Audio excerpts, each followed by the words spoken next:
জরুরি প্রয়োজনে নাগরিকদের পাশে দাঁড়াতে ওমান পুলিশের আন্তরিক চেষ্টা ও নিরলস আত্মত্যাগের আরও একটি দারুণ দৃষ্টান্ত সামনে এসেছে।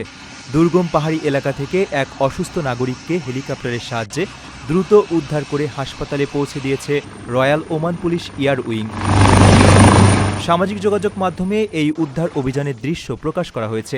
জানা যায়, সকালে ওমানের ওয়াদি বানি গাফের পাহাড়ের উঁচু ও দুর্গম অংশে এক নাগরিক অসুস্থ হয়ে পড়েন। পাহাড়ি পথ পেরিয়ে তাকে দ্রুত হাসপাতালে নেওয়া ছিল বেশ কঠিন।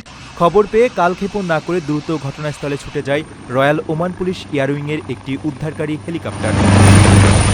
পাহাড়ের চূড়া থেকে ওই রোগীকে সফলভাবে এয়ারলিফট করে সরাসরি রুস্তাক হাসপাতালে নিয়ে যাওয়া হয়। সেখানে তাকে প্রয়োজনীয় চিকিৎসা দেওয়া হচ্ছে।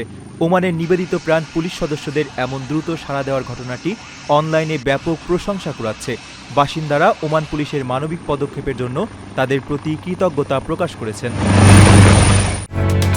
ওমানের সেরা রেট দিচ্ছে বাংলাদেশি প্রতিষ্ঠান গালফ এক্সচেঞ্জ। প্রিয়জনকে টাকা পাঠাতে আজই আসুন আমাদের যে কোনো ব্রাঞ্চে অথবা কল করুন স্ক্রিনে দেয়া নাম্বারে। গালফ এক্সচেঞ্জ, বাংলাদেশিদের প্রিয় এক্সচেঞ্জ।